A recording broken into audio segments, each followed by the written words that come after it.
Le village de Mbam était connu de tous pour ses puissantes sorcières et leur charme magique. Les habitants de Banso vivaient parmi les sorcières blanches qui utilisaient leur pouvoir pour le bien, et les sorcières noires, qui pouvaient apporter le malheur d'un simple regard. Malgré la magie qui coulait dans le village, les gens faisaient attention à leur pouvoir, ne les utilisant que lorsque c'était nécessaire. Au cœur de ce village se trouvait un roi bon et puissant, nommé roi Ebongé. Sa sagesse et son équité le rendaient aimé de tous, et sous son règne, Mbam prospérait. Le roi Ebongé avait 2 belles épouses et de nombreuses filles, mais un seul fils, le prince Ndanga. Bien que le roi ait tout ce qu'un dirigeant pouvait demander, son cœur portait un grand chagrin, son fils Ndanga avait des habitudes sombres qui le troublaient profondément. Le prince Ndanga était un jeune homme séduisant et gentil à bien des égards, mais il y avait quelque chose en lui qui assombrissait sa nature bienveillante. Il avait une envie incontrôlable de voler, et peu importe combien son père l'avertissait, les mains de Ndanga trouvaient toujours un moyen de prendre ce qui ne lui appartenait pas. Le roi Ebongé se demandait souvent si quelque chose de sombre ne contrôlait pas son fils, mais il ne pouvait jamais se résoudre à le punir, car l'amour qu'il avait pour lui était trop grand. Le prince Ndanga, le seul fils du grand roi Ebongé, avait un cœur qui aurait dû être bon, mais une ombre noire le suivait partout. Ndanga aimait voler, il ne pouvait pas s'en empêcher. Ses mains étaient toujours en train de chercher des objets qui ne lui appartenaient pas, que ce soit un morceau de nourriture, un bijou brillant ou quelque chose de précieux du village. Si Ndanga le voyait, il le voulait. Mais ce n'était pas tout. Les mauvaises habitudes de Ndanga allaient bien au-delà du vol. Il mentait aussi, et pouvait raconter des histoires fausses sans cligner des yeux. Et ce qui était pire, c'est qu'il se comportait de manière terrible. Il fit même quelque chose que personne dans la famille royale ne devait jamais faire, il coucha avec sa propre sœur. Une fois, alors que la femme de son oncle cueillait des oranges dans le jardin du palais, Ndanga s'approcha en cachette et fit de même avec elle. Les gens du palais murmuraient derrière des portes closes, « Qu'est-ce qui ne va pas avec le prince ?» disaient-ils. Certains croyaient que Ndanga ne se comportait pas ainsi de son propre chef. Peut-être qu'il est maudit, murmurait-il. Peut-être que quelqu'un lui a jeté un sort. Même le roi Ebongé était au courant des terribles agissements de Ndanga, mais au lieu de le punir, le roi restait silencieux. Il ne voulait pas apporter la honte sur son palais. Son cœur était déchiré, sachant que son fils déshonorait la famille royale, mais il se sentait impuissant. Alors les gens parlaient, le prince volait, et le nuage sombre au-dessus de Ndanga grandissait chaque jour. Dans le village de Banso, il y avait autrefois un homme nommé Kouemo. Kouemo n'était pas un mauvais homme, mais un jour, il fit une erreur qui changea sa vie à jamais. Il se rendit au marché comme tout le monde, mais ses yeux tombèrent sur une grosse volaille appétissante. Ses mains le démangeaient, et sans réfléchir, il attrapa la volaille et s'enfuit. Mais Kouemo ne savait pas que la volaille appartenait à une sorcière, et pas n'importe laquelle, l'une des puissantes sorcières noires de Mbam. Lorsque la sorcière découvrit que sa volaille avait disparu, ses yeux brûlèrent de colère. Elle murmura une malédiction entre ses dents, et soudain, les jambes de Kouemo cessèrent de fonctionner. Il ne pouvait plus marcher, et ses bras devinrent faibles. Kouemo fut paralysé par le sort de la sorcière. Tout le village fut sous le choc. Kouemo allait bien hier, disait-il. Comment cela a-t-il pu arriver si rapidement?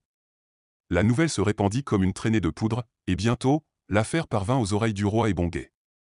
Le roi, sage et bienveillant, ne perdit pas de temps. Il fit venir l'oracle, un puissant voyant, pour réparer ce qui avait mal tourné. L'oracle arriva, et avec des incantations et des charmes, il parvint à lever la malédiction de la sorcière.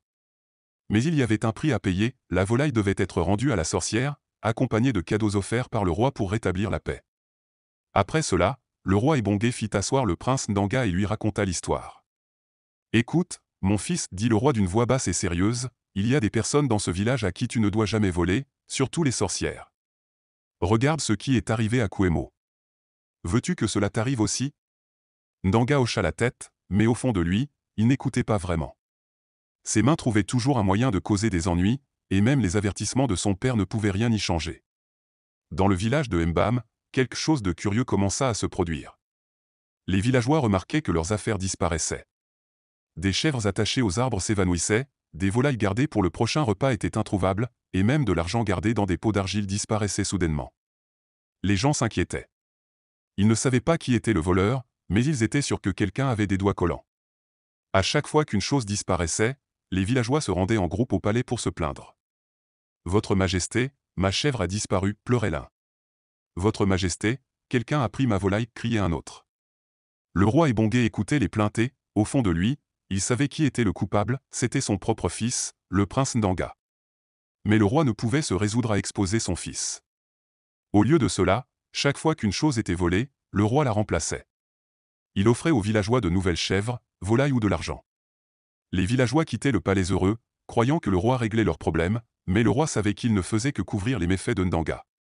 Malgré tous les avertissements et les histoires que le roi lui racontait, les habitudes de Ndanga ne changeaient pas.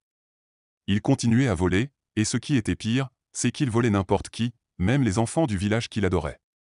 Il rassemblait les enfants, jouait avec eux, les faisait rire, puis, avant de partir, il prenait leurs jouets, leur nourriture, ou tout ce qu'il pouvait saisir.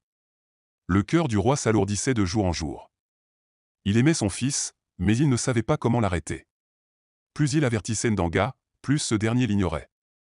Ainsi, les habitants de Mbam continuaient de perdre leurs biens, sans jamais savoir que c'était le prince, celui qu'ils respectaient, qui causait leurs problèmes. Un jour, un événement se produisit que même le roi Ebongé, père de Ndanga, ne pouvait pas dissimuler. C'était un jour spécial à Mbam, le jour du grand marché. La place du village était remplie de gens vendant toutes sortes de choses, des vêtements colorés, des fruits frais, des animaux vifs et des bijoux scintillants. Le marché bourdonnait de bruit et de rire, alors que tout le monde venait acheter, vendre et échanger. Comme à son habitude lors des jours de marché, le roi Ebongé se rendit sur la place pour s'assurer que tout se passait bien. Cette fois, il amena le prince Ndanga avec lui. Le roi gardait un œil attentif sur son fils, espérant que cette journée se passerait sans problème. Il savait ce que les mains de Ndanga pouvaient faire lorsque personne ne regardait. Alors qu'il parcourait le marché, les gardes du roi attrapèrent 2 voleurs essayant de dérober des biens aux marchands. Le roi Ebongé fut ferme mais juste. Il ordonna aux gardes de punir les voleurs pour que les autres apprennent à ne pas voler. Les villageois acclamèrent le roi sage, mais Ndanga resta silencieux, ses yeux errant autour du marché. Juste avant qu'il ne s'en aille, quelque chose attira l'attention de Ndanga. Là, sur une petite table, une vieille femme vendait des bijoux. Parmi les bagues et les colliers, un bijou se démarquait. C'était un collier brillant et magnifique, scintillant comme le soleil du matin. Le cœur de Ndanga se mit à battre plus fort, et ses mains commencèrent à le démanger, comme elle le faisait toujours lorsqu'il voulait voler quelque chose. La vieille femme tourna le dos un instant, et c'était tout ce dont Ndanga avait besoin. Rapide comme l'éclair, il attrapa le collier et disparut dans la foule. La vieille femme ne remarqua même pas que le collier avait disparu, mais Ndanga s'était déjà éloigné, le bijou volé caché dans ses vêtements. Le roi Ebongé n'avait rien vu, mais il avait un pressentiment. Il connaissait bien son fils et savait que les ennuis n'étaient jamais loin. Alors que le marché continuait de s'animer, personne ne savait encore que la tempête se préparait, et bientôt, la paix du marché serait brisée. Peu de temps après que Ndanga se soit éclipsé, la vieille femme retourna à son étal et remarqua que quelque chose manquait. Son cœur se serra. Le plus beau collier, celui qui brillait comme le soleil, avait disparu. Elle regarda autour d'elle, confuse, mais ne vit personne près de son étal. Puis elle se souvint que la dernière personne qu'elle avait vue avant la disparition du collier était le prince Ndanga. D'une voix forte, la vieille femme cria « Voleur !» Quelqu'un a volé mon collier. Le marché s'arrêta net, et tous les regards se tournèrent vers elle. Elle pointa dans la direction où Ndanga avait disparu et dit « C'est le prince Ndanga a pris mon collier. » Les villageois furent choqués. « Comment pouvez-vous dire une telle chose » murmurèrent-ils. « Le prince Ndanga est le fils du roi, il ne volerait jamais. » Mais la vieille femme resta ferme, « Je ne mens pas » dit-elle fermement. « Il était le dernier à mon étal, et maintenant, le collier a disparu. » Beaucoup secouèrent la tête, refusant de la croire. « Le prince ne ferait jamais une telle chose, disait-il, il est de sang royal. » Mais quelques-uns se mirent à chuchoter entre eux, se souvenant de la disparition mystérieuse de certains biens dans le village. Cela pourrait-il être vrai? Le prince pourrait-il être le voleur? Le roi Ebongé, entendant le tumulte, s'avança. Il connaissait bien son fils pour craindre la vérité, mais il ne voulait pas que les villageois la découvrent. « Vieille femme, dit-il gentiment, peut-être avez-vous fait une erreur. Je vous rembourserai pour le collier. Dites-moi votre prix, et je veillerai à ce que vous soyez satisfaite. » Mais la vieille femme secoua la tête, sa voix forte et déterminée. « Je ne veux pas d'argent, dit-elle. Je veux justice. Le voleur doit être puni, tout comme vous avez puni les 2 autres voleurs tout à l'heure. Si ce n'est pas le prince Ndanga, qu'on fouille sa chambre pour prouver son innocence. » Les villageois acquiescèrent, et il n'y avait plus de retour en arrière. Le roi, nerveux et inquiet, ne pouvait arrêter ce qui allait arriver. Ils allaient fouiller la chambre de Ndanga, et si le collier était trouvé, la vérité serait révélée à tous. La foule se mit en marche vers le palais, et le cœur du roi Ebongé battait de peur. Il avait protégé son fils trop longtemps, mais maintenant, la vérité allait être dévoilée. Le roi Ebongé appela discrètement son serviteur le plus fidèle. « Va vite voir Ndanga » chuchota Théil. « Dis-lui de te donner le collier, cache-le avant que les villageois n'arrivent. Dépêche-toi, il n'y a pas de temps. » Le serviteur acquiesça et se précipita vers les appartements de Ndanga. Ndanga, allongé sans souci dans sa chambre, sursauta lorsque le serviteur fit irruption. « Ton père m'a envoyé, dit-il en haletant. Donne-moi le collier avant qu'il ne le trouve. » Ndanga, agacé mais conscient du danger, remit le bijou volé au serviteur. Ce dernier le cacha juste à temps, alors que les villageois et la vieille femme arrivaient au palais, conduits par le roi. Avec tout le monde rassemblé, ils fouillèrent la chambre de Ndanga de fond en comble. Ils cherchèrent sous son lit, dans ses tiroirs, et même dans ses chaussures, mais le collier était introuvable. Les villageois commencèrent à murmurer, peut-être que la vieille femme s'est trompée après tout. Le roi Ebongé, feignant la surprise, se tourna vers la vieille femme. « Vous voyez, il n'y a rien ici, dit-il en essayant de paraître gentil mais ferme. Vous avez accusé à tort mon fils. » Le visage de la vieille femme devint rouge de frustration. Elle savait que le prince avait volé son collier, mais il n'y avait aucune preuve. Le roi, voulant clore l'affaire rapidement, déclara qu'elle devait être punie pour avoir accusé le prince. « Vous balayerez le marché pendant 7 jours, ordonna-t-il. La vieille femme fut humiliée devant tout le monde, forcée de balayer le marché bondé tandis que les gens chuchotaient et pointaient du doigt. Mais ce que personne ne savait, c'était qu'elle n'était pas une simple vieille femme. C'était une puissante sorcière, et sa colère grandissait de jour en jour. Elle balayait le marché en silence, mais à l'intérieur, elle échafaudait un plan. « Je ne laisserai pas passer cela, » pensa-t-elle. Le prince Ndanga paiera pour son avidité, et la protection du roi ne le sauvera pas cette fois. À chaque coup de balai, sa malédiction devenait plus forte, et bientôt, tout le village ressentirait la colère de la sorcière bafouée. Le 7e jour de la punition de la vieille femme, Ndanga décida de retourner au marché. Il se sentait confiant, pensant que personne ne pourrait jamais prouver qu'il avait volé le collier. Il portait même le collier avec lui, planifiant de le rendre discrètement à l'étal de la vieille femme, peut-être même de lui présenter des excuses rapides et de s'éclipser sans que personne ne s'en aperçoive. Le marché était aussi animé que d'habitude, avec des gens qui vendaient et achetaient, des enfants qui jouaient, et l'odeur de nourriture remplissant l'air. Ndanga, vêtu de ses habits royaux, traversa la foule, la tête haute.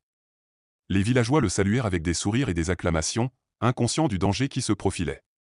Quand Ndanga atteignit l'étal de la vieille femme, il hésita un instant.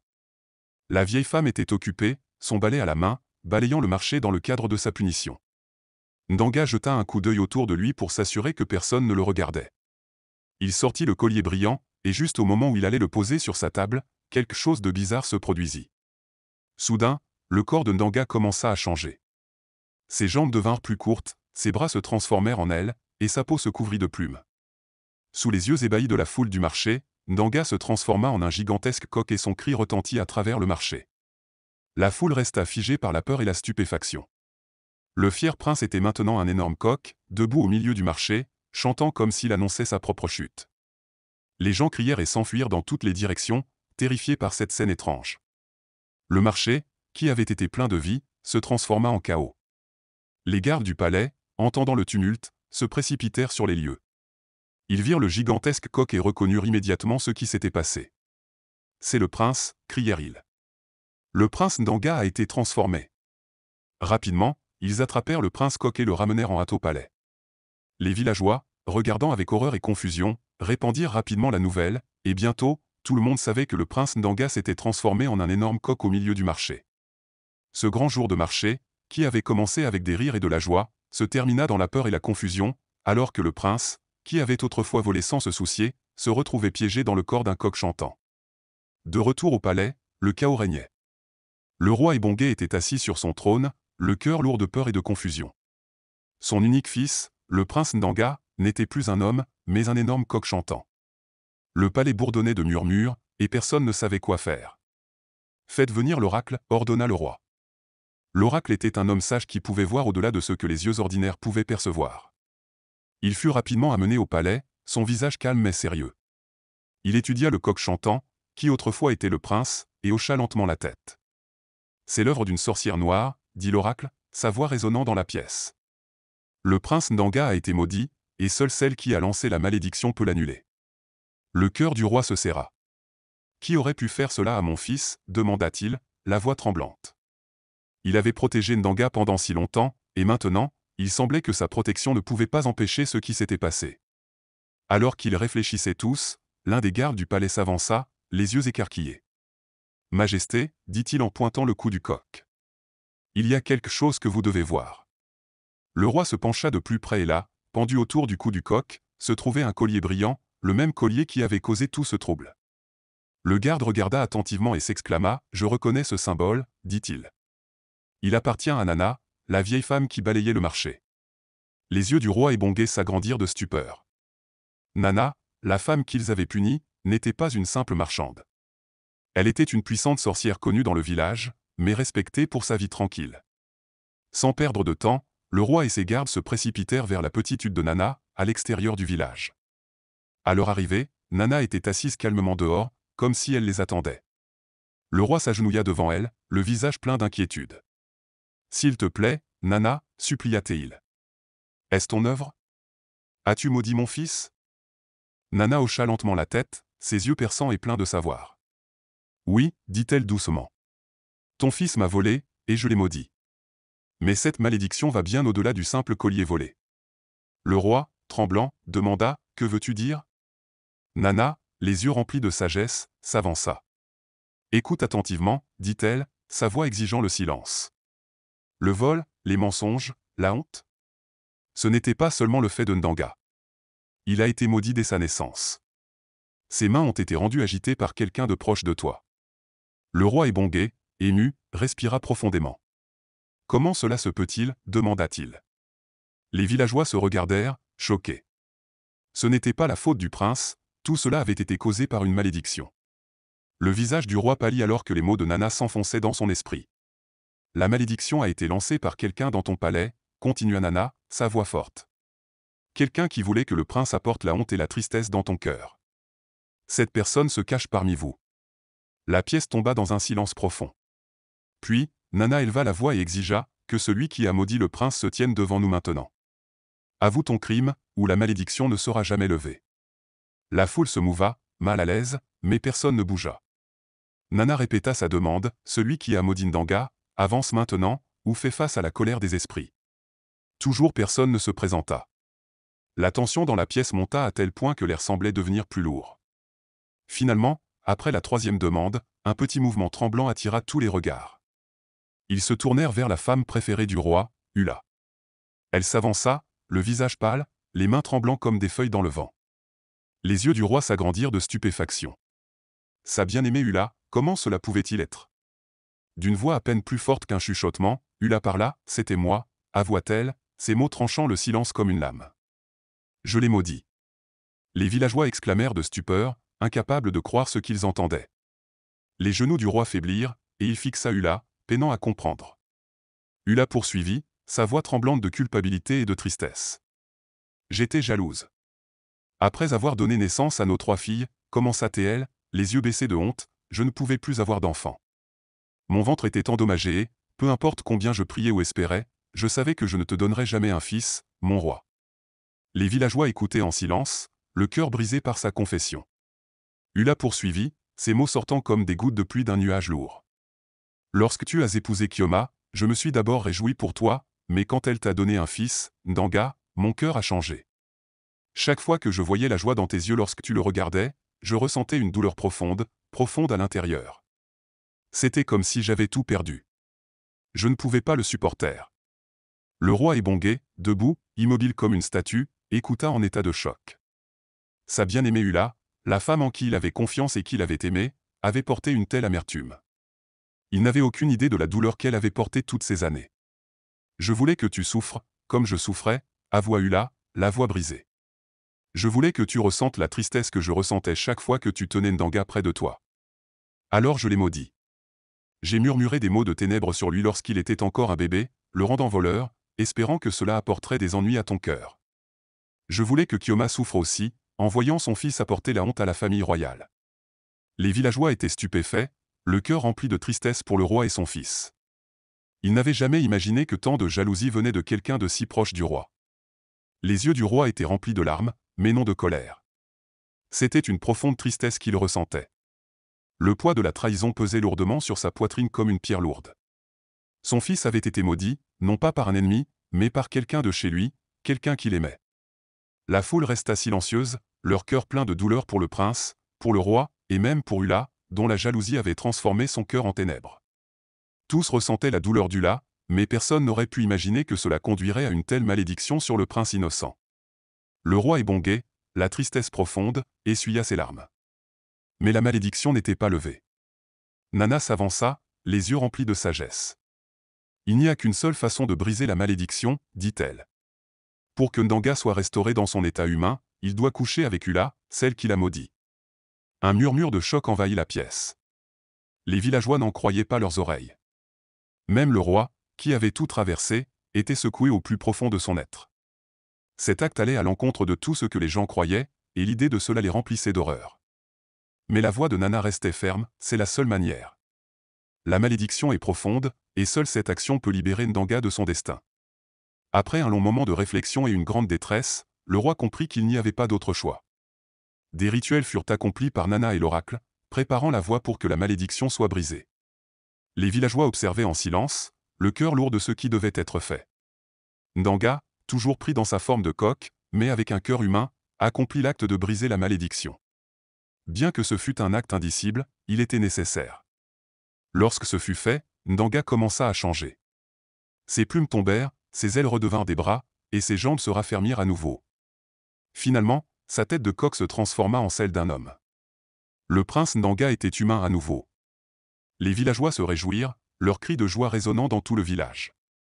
Ndanga, accablé par tout ce qui s'était passé, rendit tout ce qu'il avait volé, les chèvres, les volailles, l'argent et les bijoux retrouvèrent leurs propriétaires légitimes. La paix fut rétablie à Aju, et l'obscurité qui pesait sur la famille royale commença à se dissiper. Bien que la malédiction fût brisée, l'histoire était loin d'être terminée. La reine Ulla, dont la jalousie avait mis en marche tous ces événements, ne pouvait plus rester au palais. Ses actions avaient apporté trop de douleur à la famille royale et au village. Elle fut exilée, envoyée loin du palais qu'elle avait autrefois appelé chez elle. Même ses filles, qui l'avaient autrefois aimée profondément, se détournèrent d'elle, incapables de lui pardonner la terrible malédiction qu'elle avait jetée sur leur frère. Avec Ulla partie, le palais retrouva une paix douce amère. Le roi Ebongé, bien qu'encore en deuil de la trahison de sa femme favorite, remercia Nana et l'oracle pour leur sagesse et leur aide. Il savait que sans eux, son fils serait resté prisonnier sous la forme d'un coq à jamais. Le village célébra le retour de leur prince, le prince Ndanga, qui avait appris une leçon puissante, il n'était plus le voleur insouciant qu'il avait été autrefois. Son cœur avait changé, et il comprenait désormais l'importance de l'honnêteté et du respect envers les autres. Les villageois aussi lui pardonnèrent, sachant que ses actions n'étaient pas les siennes, mais le résultat de la malédiction lancée sur lui dès sa naissance. Pendant des générations, l'histoire du prince Ndanga, qui se transforma en coq au milieu du marché, fut racontée dans tout le village. Elle devint un avertissement contre la jalousie et la trahison, un rappel que l'amertume d'une personne pouvait détruire les vies des autres. Ainsi, Aju retrouva sa tranquillité. L'histoire du prince maudit resta dans l'esprit des gens comme une ombre, toujours leur rappelant les dangers de la jalousie et le pouvoir du pardon. J'espère que vous avez apprécié l'histoire.